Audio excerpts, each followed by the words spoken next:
পাকিস্তানি একজন মুসলিম যুবক, সে সব সময় অ্যাডাল্ট ভিডিও দেখতো। তার এই গুনাহের কারণে তার কি করুণ পরিণতি হয়েছিল আপনি যদি এটা শুনেন, আপনার কলিজাটা কেঁপে উঠবে।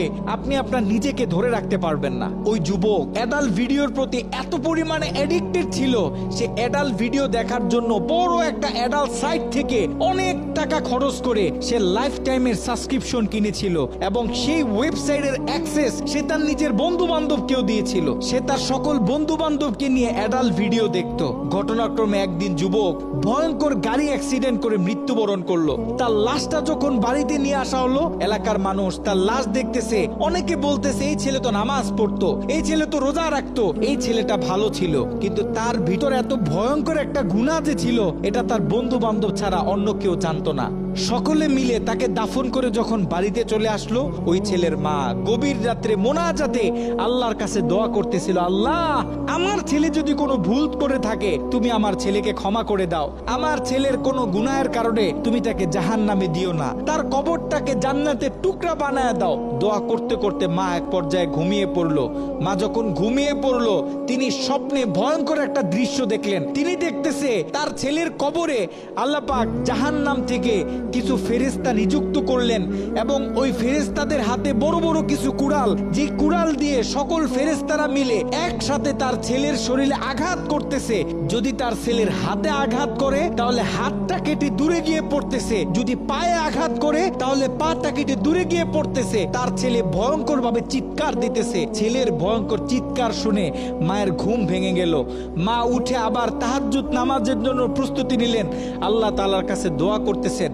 দ্বিতীয় দিন গভীর রাতে যখন মা ঘুমিয়ে পড়লেন, তিনি দ্বিতীয় দিন আরো ভয়ঙ্কর চিত্র দেখলেন, যেখানে প্রথম দিন 8 থেকে 10 জন ফেরেশতা দিয়ে আল্লাহ পাক তার ছেলের উপর আযাব দিতেছিলেন, সেখানে দ্বিতীয় দিন 30 থেকে 40 জন জাহান্নামী ফেরেশতারা তার ছেলের উপর আযাব দিতেছিল। তার মা আরো ভয় পেয়ে গেল। তৃতীয় দিন গভীর রাতে ওই ছেলের মা যখন আবার ঘুমিয়ে পড়লো, তৃতীয় দিন তিনি খেয়াল করলেন 50 থেকে 60 জন জাহান্নামী ফেরেশতারা তার ছেলের উপর আযাব দিতেছে, তার ছেলের উপর আক্রমণ করতেছে। তার ছেলে ভয়ঙ্কর ভাবে চিৎকার দিতেছে। দিন যত বাড়তেছে আল্লাহ পাক জাহান্নাম থেকে তত বেশি ফেরেশতা তার ছেলের উপর নিযুক্ত করতেছে।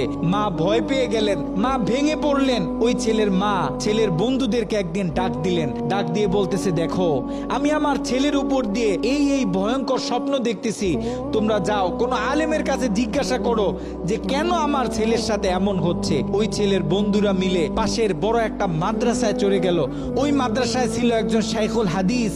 তার কাছে গিয়ে যখন পুরো স্বপ্নটা ব্যাখ্যা করা হলো, শাইখুল হাদিস স্বপ্নটা শুনে তিনি থরথর করে কাঁপতেছিলেন। শাইখুল হাদিস ওই ছেলের বন্ধুদেরকে জিজ্ঞাসা করতেছে, তোমাদের বন্ধু দুনিয়াতে থাকা অবস্থায় এমন কি কোনো গুনাহ করত যেই গুনাহ তার মৃত্যুর পরে এখন অন্য মানুষ করতেছে? তখন ওই ছেলের বন্ধুগুলো মাথাটা নিচের দিকে আসামির মতো দিয়ে চোখের পানি ছেড়ে বলতেছে, হ্যাঁ আমাদের বন্ধু এমন একটা গুনাহ করত যেই গুনাহটা সে পৃথিবী থেকে চলে যাওয়ার পরেও এখন আমরা করতেছি, আমাদের থেকে অন্য মানুষেরা করতেছে, তাদের থেকে অন্য মানুষেরা করতেছে। আমাদের বন্ধু অ্যাডাল্ট ভিডিও দেখতো, সে একটা সাইট থেকে সাবস্ক্রিপশন কিনেছিল, সেই মেইল পাসওয়ার্ড আমাদেরকে দিয়েছিল, আমরা আমাদের বন্ধুদেরকে দিয়েছি, তারা তাদের বন্ধুদেরকে দিয়েছে। এরকম করে এটা আস্তে আস্তে ছড়িয়ে পড়তেছে। ওই আলেম বলতেছে, শোনো, তার এই গুনাহ পৃথিবীতে যত মানুষ করবে, দৈনিক যত মানুষ এই গুনাহের সাথে লিপ্ত হবে, আল্লাহ পাক জাহান্নামের তত বেশি ফেরেশতা তোমাদের বন্ধুর উপর আযাব দেওয়ার জন্য নিযুক্ত করে দিবেন। নাউজুবিল্লাহ। যত সম্ভব পারো তোমরা এই ওয়েবসাইটের অ্যাক্সেসটা বন্ধ করার চেষ্টা করো। ওই ছেলের বন্ধুরা অনেক কষ্ট করে সেই অ্যাডাল্ট সাইটের এডমিনদের সাথে যোগাযোগ করতে সক্ষম হয়। তারা সেই এডমিনদেরকে জানায় এই অ্যাকাউন্টের যে মালিক সে গত কয়েকদিন আগে মারা গেছে, আমরা চাই এই অ্যাকাউন্টটা চিরদিনের জন্য বন্ধ করে দেয়া হোক। কিন্তু সেই এডমিন প্যানেল থেকে সেই ছেলের বন্ধুদেরকে জানানো হলো যে এটা কশ্চিন কালেও সম্ভব না, কারণ আমাদের থেকে যারা লাইফ টাইম সাবস্ক্রিপশন নেয় তারা হচ্ছে আমাদের প্রিমিয়াম কাস্টমার, আমরা তাদেরকে হাই সিকিউরিটি দিয়ে থাকি। তারা যখন আমাদের থেকে কোনো প্যাকেজ নেয়, আমাদের থেকে কোনো অ্যাকাউন্ট নেয়, আমরা তখন তাদেরকে মেইল দিই, পাসওয়ার্ড দিই এবং আমরা তাদের হাতের ফিঙ্গার নিয়ে থাকি। আপনারা হয়তোবা তার অ্যাকাউন্টের মেইল পাসওয়ার্ড দিতে পারবেন, কিন্তু তার হাতের ফিঙ্গার তো আর আপনারা দিতে পারবেন না। তার হাতের ফিঙ্গার যদি ম্যাচ না করে তাহলে আমরা এই অ্যাকাউন্ট অফ করতে পারবো না। নাউজুবিল্লাহ।